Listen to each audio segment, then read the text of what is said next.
The goal of this podcast is to help you break in and thrive in advertising. And we do that every Tuesday by sharing the stories and advice from those rocking it on the other side. This week, we have the founders of the Young Shits Awards, Kathryn Kvas and Vignesh Seshadri. Young Shits is an advertising award competition that provides creative briefs every 1 to 2 months. The brief is written by someone that already works in advertising.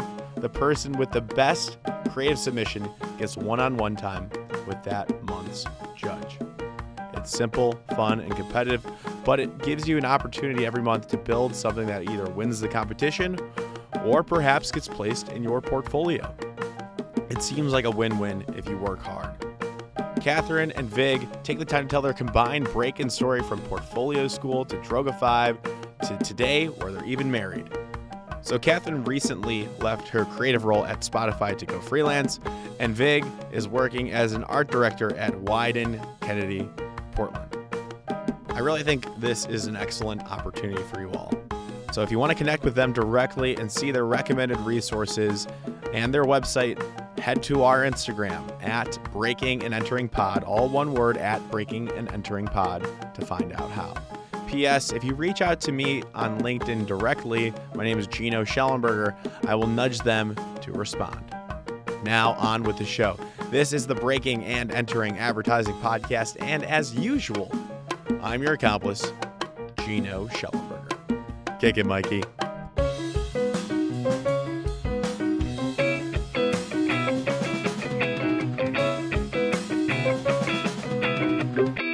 All right, Kat and Vig, welcome to the Breaking and Entering Advertising Podcast. Thanks so much for coming on, both of you. A combo episode. How are you both doing today? Kat, kick us off. Yeah, we're good. Thanks so much for having us on. We're really excited to be here. Yeah, likewise. It's so fun talking to more people in advertising. Heck yeah. You're both in LA right now? Mm-hmm. Yep. We just moved here in April, so we haven't been here too long. Oh, nice. Where were you guys at before? We were in New York for like 8 years. Okay. And then my job went remote, and yeah, my job went remote as well. Yeah. I mean, most advertising jobs, I guess. Yeah, and you got a job on the West Coast, and a bunch of my friends moved to LA or somewhere else other than New York, so we just decided to come on over. Okay. How's that transition been from New York to LA? It's good. I'm excited for when it's winter, and we're gonna miss the winter of New York. But yeah, there's a lot of differences that maybe aren't as fun, like driving and parking are a little. It's definitely a transition from New York, where you can just take a subway wherever you want, whenever you want. But here you have to get a car, park, and be sitting in traffic for hours. Yeah, that is interesting. I mean, I don't have a car in Chicago, but I imagine you probably have to have one in LA. Yeah. We were naive into thinking we can do this without a car. We're in New York, and we can figure it out. Yeah, we lasted not possible. 3 weeks, and then I guess we're getting a car. Gotcha. Well, way to adapt. I'm sure we'll talk more maybe about the creative differences, but high level, I want to tease at what we're going to talk about. So, Kat and Vig, you both are involved, founders of the Young Shits Award. Young Shits Award. I remember my mom was listening to Sarah's episode. She's like, "Were you saying young shits, like the swear word?" I'm like, "Yeah, the whole time." She's like, "Okay, just making sure." So making that very clear. And you both have some amazing agency backgrounds. And Vig, correct me if I'm wrong, you're at Wyden Kennedy, Portland, and Kat, you are at Spotify, or you just went freelance? Yeah, I was at Spotify as of Friday, and I just freelance. Nice. Congrats on that. That's exciting times. So we'll talk about that too. So we'll talk about your backgrounds, your award show that you founded, which is amazing, and advice. So where do you guys want to start? Wherever. Start with our backgrounds, I guess, just so people know who we are. Heck yeah. Sure. And you teased that before we were talking that you have a combined break-in story as well. Is that true? Yes. It is. Yeah. All right. How does that work? Yeah. So we started, we met in Miami ad school, first of all, in Miami. What location? Miami. Yeah. Gotcha. Yeah. South Beach. Yeah. South Beach, Miami. In person. In person. Nice. And you had just come from India. Yeah, I had never left India ever before. And the first place I landed was South Beach, Miami. Heck yeah. That's a good place to land. I know. Great place to land. So we met there. We were working together on a lot of projects there with a couple other friends, but we decided we wanted to partner together, like to do some internships. So we partnered together on one internship in Australia at JWT. Okay. And then we got this internship at Droga 5 New York right after that.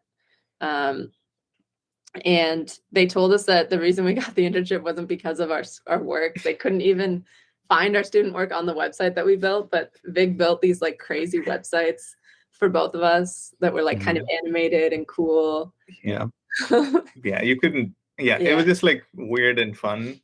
I mean, you have to like click on things that were not really buttons. So is it still like that? No. Yeah. So wait, they hired you because the site was cool and they didn't look at the work? Yeah, it was like a very interactive, weird website. And then like they were like, oh yeah, I've seen enough. This is weird and cool enough. Like, let's get him. Oh, okay. Well, let's pause there. I mean, that's definitely a lesson right there. I know. We had so much fun building those websites because there was like mine was like a fairy princess, but then when you clicked on a button it would turn into like a demon because it was like I like dark humor. Yeah, she has like a very innocent demeanor, but then she likes like really dark comedy and horror, so it had like that. So it's like when you open the website, it's just like a cute like cat kind of cartoon anime duality kind of between the two. Yeah, there's a zombie mode button on the top and you click on it and she turns into a zombie demon thing. Yeah. So and they told you that they were just like saw your website, interacted with it for a little bit. They're like, yep, this is good. Yeah. Like the CD who was picking it, Tara Lawal, she was like, I couldn't go through your work, but I saw you had some weird zombie stuff in there. And if you're like, I don't know, bold enough to put that on your portfolio and send it through, I'm guessing there'll be some weird ideas coming out of you guys. So. Yes. And Vig, you're the art director, and Kat, you're a copywriter. Yeah, exactly. And they did say like they see so much of the same student work for like the same brands. They get like I think when they're looking through it, like it can get very. I've noticed this too as I look through student work, like having things that are a little bit different and interesting in your book, or like even things not spec ads like that. I think really helps. Yeah, just basically. What do you mean? What else would you recommend? Like not spec ads, like what else? I mean, whatever like projects. Yeah. Side projects, or like I saw a girl who like she wrote poetry and she like a Instagram poetry site, and it was or illustrations, whatever you do, like that's creative. And people really like that because we're tired of seeing our own bullshit basically back at us, especially if it's like spec ads. They can get a little bit repetitive. Yeah, it's like the same template, same kind of brands, and like you CDs don't have the time to like, oh yeah, this is the inside, this is the whatever. Like they have like a few seconds to like scan through and like, oh, okay, I have to pick a few people and then go on. Like you just have to like be a rememberable kind of thing. Like I guess we were the demon princess zombie team, like so that they can remember your name or your face or your team, so that they can recall that and tell the recruiter person like, hey, let's get those weird people. But obviously like it's important to have spec. We had spec ads too, and it's important to make those in practice and like have some of that. But because I was gonna call you out a little bit and be like, well, you did go to Miami Ad School. Like, for that, like that's like a pretty prestigious, like, okay, if you go to Miami Ad School, you know how to do spec work. Like that's pretty much guaranteed. So that probably also played a big factor. Not only that, I guess. You need to have spec. You need to do spec ads and have that as well. I would say like 5 campaigns. Yeah. Give or take. Yeah, exactly. Yeah, anything more, it's like no one has the time. No, nobody has time. Yeah, and then you can put in that fun stuff. I always go to the About Me section first. Yeah, absolutely. Yeah, so have fun with it. I love it. Okay, so where were we at? So you both broke into your second internship at Droga 5. because Yeah. of your crazy websites, which we can't see anymore. It's not like that anymore. They're not like that no. anymore because they Okay. were impossible to find the work. So once we started making work, Yeah, that want to add on to it. yeah. Yeah. But yeah, we got this internship and we were like, okay, we need to get hired because we're about to graduate from Miami Ad School. I'm from Canada. He's from India. We were on student visas and we like really needed to get hired Sure. to stay in America. So Right. we worked really hard and basically like we were asking our mentors at Droga how we get hired, and they were like, it's not just up to me, like you have to impress a lot of creatives there and a lot of like the CDs there. Yeah, the more people who Yeah. talk about you and like, I don't know, like vouch for you, the better chances you have. And also, I guess we wanted to get hired there because we liked working there as opposed to the other internships we were at. Like this, like definitely felt like, oh, they like us. They, I don't know, they value us. Yeah. And like the CDs like took us under their wing and like we were learning from them. We felt like, oh, we're not just interns. We're like kind of part of this kind of system. So yeah, we were like, we have to like go hard and get so hired. we went up to every like creative director and begged for work, basically like whatever you guys have, We'll do anything. We'll do anything. At one point, I think we were like helping out in like 7 briefs at the same time. Oh, heck yeah. Yeah, it was too much at one point, or at a lot of points, but we just kept working really hard. And eventually they were like, yeah, we really like you guys. We want to hire you. And then they started sponsoring our visas, but that's when it got kicked into overdrive, when you have to work on 7 briefs, but also you have to collect like hundreds and hundreds of pages of documentation for the lawyers for your visas to be sponsored. Like, yeah, what's that all about? Because I know I told you before, Buchin, our creative director, is going through that process now, and this podcast has helped him out. But what's with the hundreds of pages of documents? Like, what's that? Help me out here because I don't understand that process. So I think there's like 10 or 12 like criteria of like requirements that you can show for this type of visa category called the O1, which is like visa for outstanding ability in the field of arts. This is the visa that like Justin Bieber has, like some other like creative people have, but advertising people can get away with it because they can show awards like the Cannes Awards or whatever and show like, oh, I make films, so I'm cool too. Which is why if you're a student and you're trying to get this visa, student awards are really, really important for people who aren't American, because the more awards and press that you can showcase, the better chance. Like one criteria is awards, one criteria is recommendations from your peers, which is like CDs and CCOs from the industry, and then press, and then like people writing about your ads in like, I don't know, Times or whatever. Like, it's press, for sure. Wow. It's like you need a PR agent. Yeah. You have to be your own PR agent for sure. Yeah, exactly. As a student, you just it's so much work. You have to send out your work to awards, but then also write the press to. Yeah. It's a lot. Yeah, you have to Google yourself, like any place that your name appears on a website. This screenshot, like, oh, this is technically press, I guess. I'm just gonna add it to the pile and like. Okay, and then that's where all those pages come in of the screenshots, the documentation, the proof. Yeah.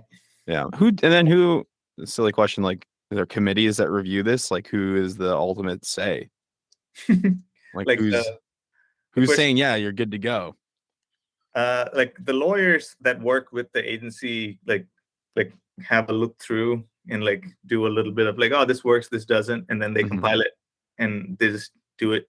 They don't really communicate as well because they have so many clients and so many big things, and like one small junior creative is not the priority where they sit down and tell you what's right and what's wrong. Sure. You just have to like compile as much as you can, like get it all in one place and send it over and like hope it's good, or else they'll like, oh no, we need more, we need this, we need that, and then that's it. But like, you're sending it to the U.S. government, right? That's my question. Yeah, to border and the USCIS. Yeah. So there's a list of criteria that you need to hit, and it's very it's very vague. Like you don't know exactly how many awards you need or exactly how much PR you need. You just, in your head, you're just like, I need to get as much as possible. Yeah. That sounds not healthy for mental health at all. Not.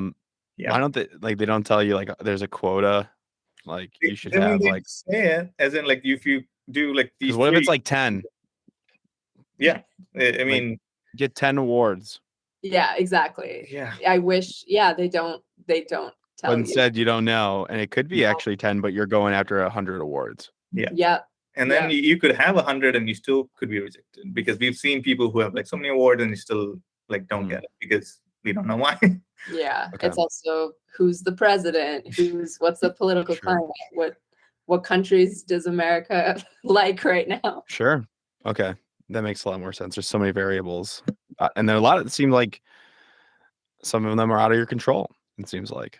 So So much. what is in your control is how hard you work and the awards that you get and the work you put out and the businesses you create, I'm sure as well, which we'll get at. So I get that. It still doesn't seem very healthy or that fair. I don't know. I'm not an expert, but It's not. okay. Yeah. That's a fair assumption. Yeah. Okay. So I understand a little bit, just very, very high level, very briefly. I can never truly imagine what that's like doing that. So I'm sorry to hear that you guys went through that, but it worked out, right? Where are we back in the story now? So Droga said they liked you, they wanted to hire you, and then they sponsored your visa. What does that mean? Yeah. So we got two different visas. Yeah. I got the O1 and she's Canadian. Yeah. So yeah, that's what I was going to say. He was on the O1 visa, this extraordinary ability visa, but I was on something called a TN visa, which is a NAFTA agreement between the United States, Canada, and Mexico. So it's this visa that's easier to get, which it was, Sure. but it's a very outdated visa, and they haven't updated the titles of like there's different titles for like there's like a zoologist or a librarian, or what I went under was a technical writer. So there was no copywriter or creative there. Okay. I was a technical writer. So I basically, when I would cross the border, I told them like I wrote manuscripts, which is what the lawyers told me to say. Like they're like, no, you're not a copywriter. You write manuscripts for technical. I can't even remember what it was, but it was just like they were like, because they didn't update the title, this is what you have to say. Okay. If your lawyer told you to do that. Yeah, exactly. And it's a much cheaper visa for the company. So that's what I had for a while, and we both eventually got it. I got my TN visa first because it was much faster. And then I had to wait. I mean, O1s take, I don't know, anywhere between 3 to 6 to 9 months. I don't know, it depends. So I had a little bit of a grace period because I had I forget what it's called, like a period after you graduate that you can work for a certain amount of time. Sure. And I was working under that, and then that ran out, so I had to go back and not work for like a few months, and then wait till my visa actually came in. Go back. Just to my home in Brooklyn, not India. Okay. Because if I did go and then I didn't get it, I could never enter. So if I don't leave the US, it's still fine. So there's like a weird thing. I shouldn't leave the US or something. That's what the lawyer said. And I eventually got it after 2 months, and then I came back in and it was totally fine. But yeah, so after that took around like a year in total, and then we were here. Yeah, then we were hired. And you're hired full time at Droga 5. Yes. Incredible agency. I mean, all that hard work. I mean, it's definitely worth it, right? For Droga 5 and to do what you love. Was that the case though when you started working there? It was at first. Like we did, like it was so exciting. I mean, we were juniors at like Droga 5 at the time. It was the best agency in the world. Like what year is this? This was 2015. Yeah. Oh yeah. Yeah. What was some of the big work going on then? Do you recall? Well, we got to work on Under Armour. Like, was that the Michael Phelps commercial? So the one before it was Rule Yourself it was like the training video with like an army of Steph Curry and Brady and Misty Copeland and and Jordan Spieth. So it was like this Okay. really big campaign that we were working on. I think while we were still interns, like getting hired, like Sure. we were working on it too when we were full time, but Right. it was just like this massive thing to be I on. remember that. Yeah. And the CD said, like, this is probably the biggest campaign you guys will ever work on. And we were like, nah, this is just the beginning. No, it's pretty big. Yeah. Yeah, it was huge. It was so much fun. We got to go to the shoots, and like obviously as a junior getting to go on these massive shoots with Did you meet anybody? Yeah, we met Misty. Misty Copeland and Jordan Spieth. I don't think we didn't get to see Steph Curry. And Brady, that was happening at the same time, so we had to split up. And Yeah. Oh, split up. Now you just split up with his wife, I'm pretty sure. Yeah. That's what's up. Yeah. Pop culture crossover. Yeah. No, that's incredible though. So how long do you stay at Droga? And then where does the award show come in at any point here? Yeah. So while we were going through all this and like trying to get our visas and realizing like how much we had to enter so many student competitions. Yeah. Because obviously we knew how important it was for our visas. Don't like most of these major award shows have like student entries in it? Like yes. There's like a Clio, Yeah. DNAD, Young Bloods, or yeah. There's so many young things, young lions, young blood, young guns. So we were like, we wanted to do one because we had entered so many, and so many of them were like judged by like CEOs and CCOs and people who like are very busy and don't have time to give feedback. Or we would just submit and hear nothing and go radio. We could get like a JPEG of like, oh, winner, or like a short list, and like sure, I can put that in my book, but like that's it, you know. So we were like, wouldn't it be nice if like young people or people who are CD level and lower could judge and like give you feedback and have time to like connect with you? And those are the people that actually get what we learned from Droga too. Those are the people that hire you, or like the people that are closer to your level who sympathize with you and know what it's like and connect with you. Yeah. And actually look at the work and like see what's good and bad, and like from like a development standpoint, like the CCO is never going to give you feedback of like how to fix that ad, you know, like there's going to be like how much money is this going to make or something. I don't know how a CEO thinks. But but yeah, I get it, but they're closer to the work. Yeah, exactly. And that's how it is with this podcast. Like a lot of our most listened to episodes are like juniors or like just mid-level, like 2 to 3 years out of college, because they can really resonate with the audience. Exactly. And they still have time to like pay attention. And like we started that after a year into Droga, when like after the Under Armour thing, like we were on like pitches and stuff, and all the projects we were on like died, and we were like, we need to do something for ourselves, and like we were still fresh off that immigration experience. So we're like, let's start this. Yeah, and something that will help students would be great. And then, you know, we were 24, 25 at the time. So 24-year-old Kat and Vig were like, young shits. That's the name. It works. Do it. Yeah. It was like a parody of all the young award show things. We were like, this is cool. Right. So, I mean, but you guys didn't need to do this necessarily. No. You had your job, you have your visas, you're good to go. But you're saying you just had some downtime. Some of your ideas might have gotten shut down, which happens. It was frustrating, I guess. I don't even think we had downtime. I think we were just insane, and we're like, oh yeah, we wanted to do something for ourselves, and something like on the side that wasn't so soul crushing, and that would actually help people. Yeah, because you put in so many effort and so many hours of like your day, and you're like months on end of like a pitch and whatever, and most of the times, like in advertising, it just kind of crashes and burns because it's not your fault or the agency's fault or anything's fault. Yeah. It happens. A million reasons why. Yeah.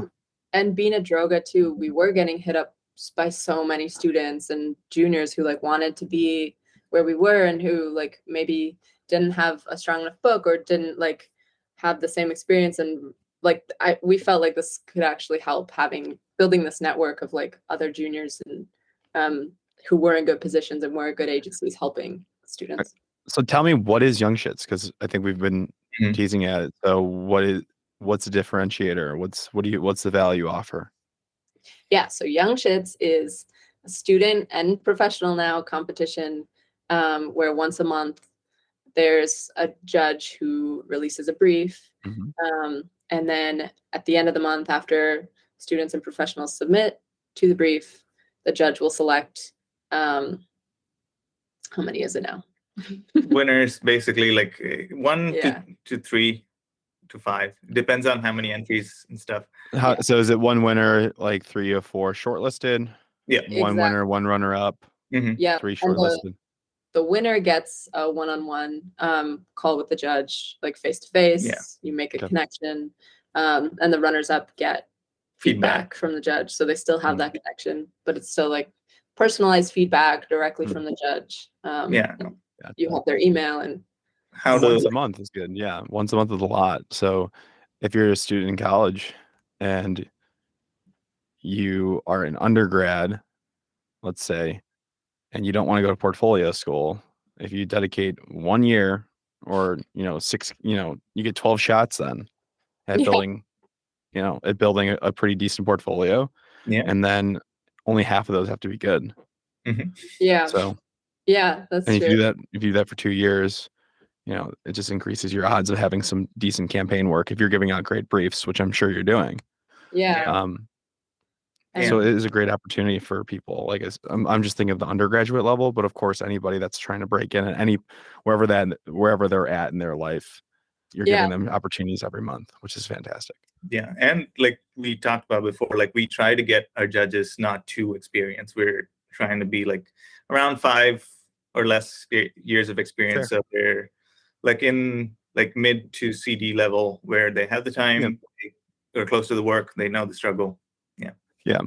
Whoever is a great person, I'm sure you'll get them on, and they write the brief themselves, I'm assuming. Yep. Okay. yes. What are some briefs that come to mind that you guys really liked? We've had so many different ones. I'm sure you've been doing this for 6 years. Yeah. We've had There was one brief that stood out to me. It was like if in the future potatoes were the only thing in the world that is like edible or something, how would you sell potatoes or something? Like it's Do you remember what they came up with? Stuff. Yeah, I don't remember exactly what they came up with. Okay, that's fair. I mean, if you do it for 6 years, Yeah. once a month, I believe my math here on my calculator says 72. Yeah. Wow. Okay. Yeah, that's 72 briefs. Yeah, that's a good amount. Give or take, I'm sure. Yeah, the one that's up right now is from me. I'm judge. We both judge sometimes. What's the brief? Well, it's due by the end of the month. Yeah, this one is actually due end of November. So Oh, perfect. They'll have more time. Yeah. But yeah, this brief is an alternative to capitalism, and it's very capitalism isn't working as well as it could right now. What are some alternatives? You could either pick something existing or make something up and have fun with it. Like sometimes we just do ones. We did one that was like, how do we tax the billionaires and convince the billionaires to be taxed or convince the people to rise up and tax them. So okay. Sometimes they get more and more radicalized. Sure. Yeah. The past, I guess, 2 years have been increasing in radicalization. Yeah, we try not to go into specific brands so that sometimes we do, but mostly just to keep it general and stuff you don't see in a book usually. Right. Yeah, you keep it pretty open. Mm-hmm. Do you give parameters at all? Yeah. Mandatories. What are the mandatories? Sometimes it's open. It's it could be a film, whatever. Sometimes judges want to see a certain thing, like if they want out of home or a video or I don't know. I think one judge had a book or something. Make a book. One judge was like, I want it to be in the real world. It can be really small. Stick something on a wall. It doesn't matter. I want it to be in the real world or something. It was really cool. Yeah. And so many people submitted. That was really cool. So when they're submitting the campaign, I'm not creative, so I don't really do award shows or have a portfolio. talked to a couple people though that have done so.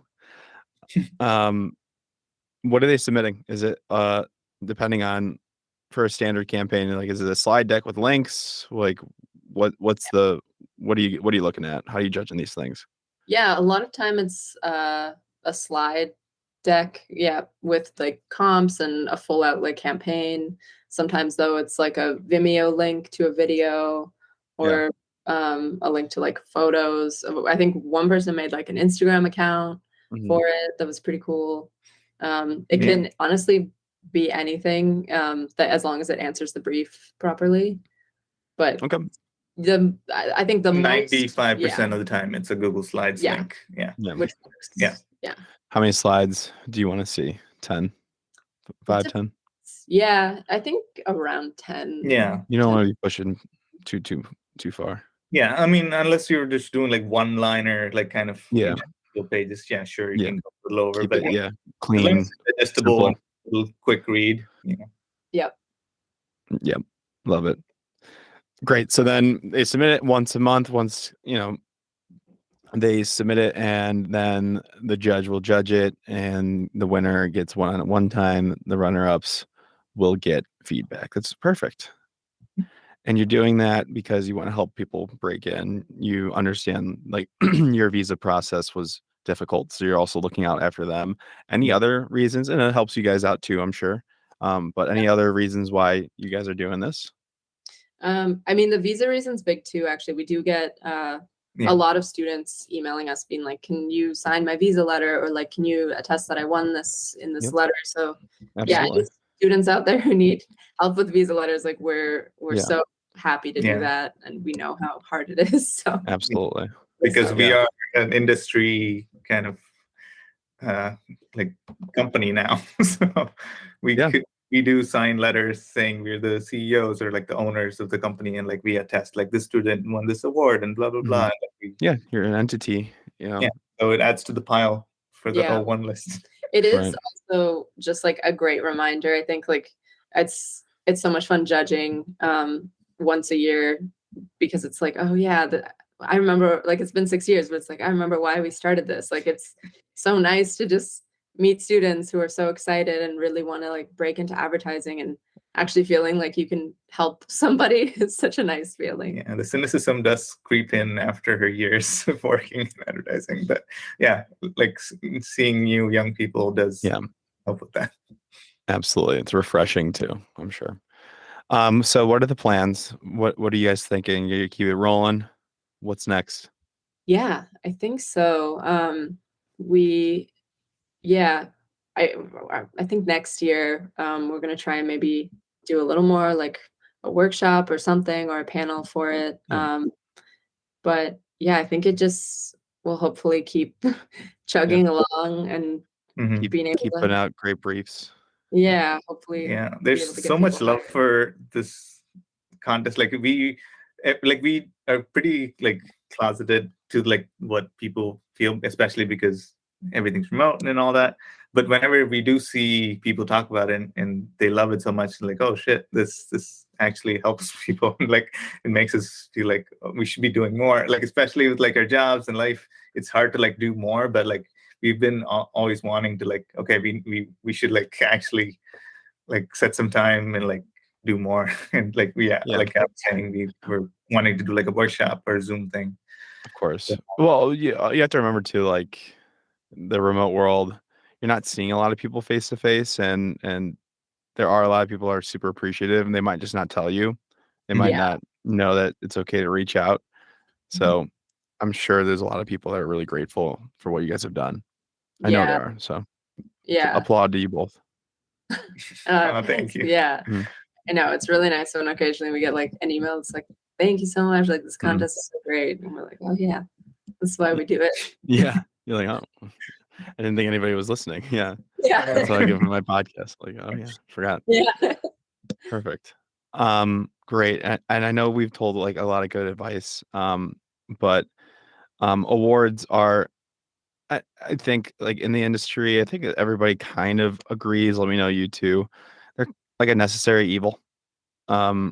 sometimes like with these like super shows like Cannes Cleos, and they're all great and all that. They're expensive. I don't know. That's how I view them. Do you agree with that? Like you kind of need to have them to move up in your career, although sometimes they don't. What's your guys' take on this? Yeah, I think in advertising, they are kind of a necessary evil because it helps so much to show that this thing you did got press and got awards. Yeah. Yeah, they highlight a lot of good though. I mean, we'll just keep it this open. Like they highlight some amazing campaigns. They're doing amazing work. Sometimes they can cost like tens of thousands of dollars, and sometimes only the big agencies that have that huge budget can enter those awards. And there are other great campaigns too that are doing great work that are not getting noticed and not raising awareness or raising money for what they're doing. I don't know. It's a much larger discussion, but that's how I kind of viewed them.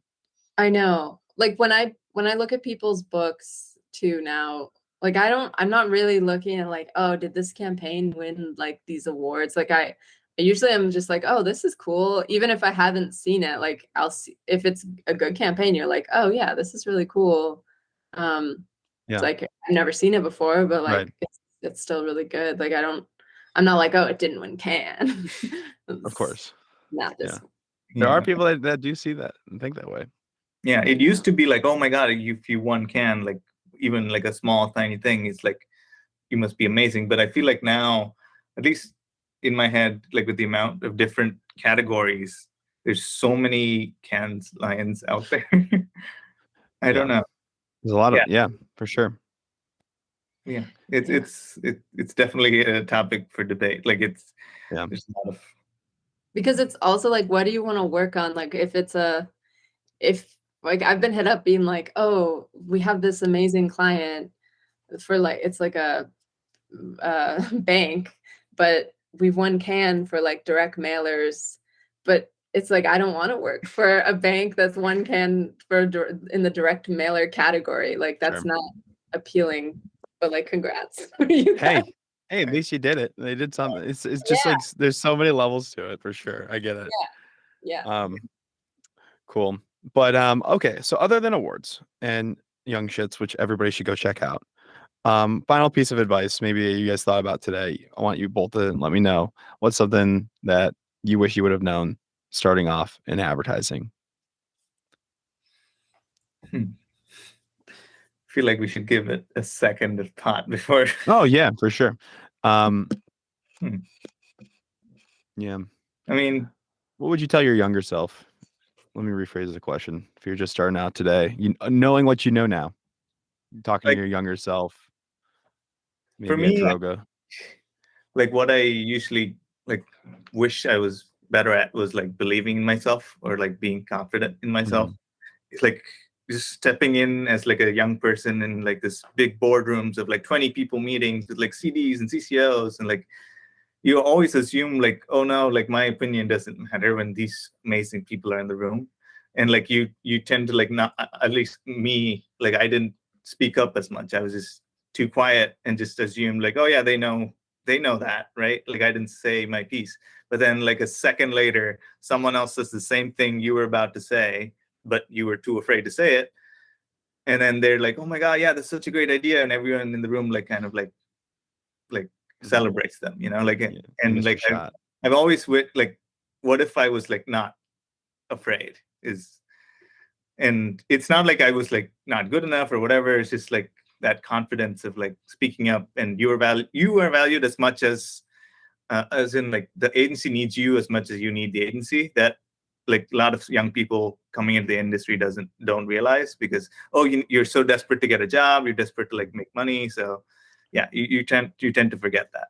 And I wish my younger self knew that. Yeah, I appreciate that. It's terrifying, for sure. Yeah, and sometimes it just takes experience. But that advice definitely rings true.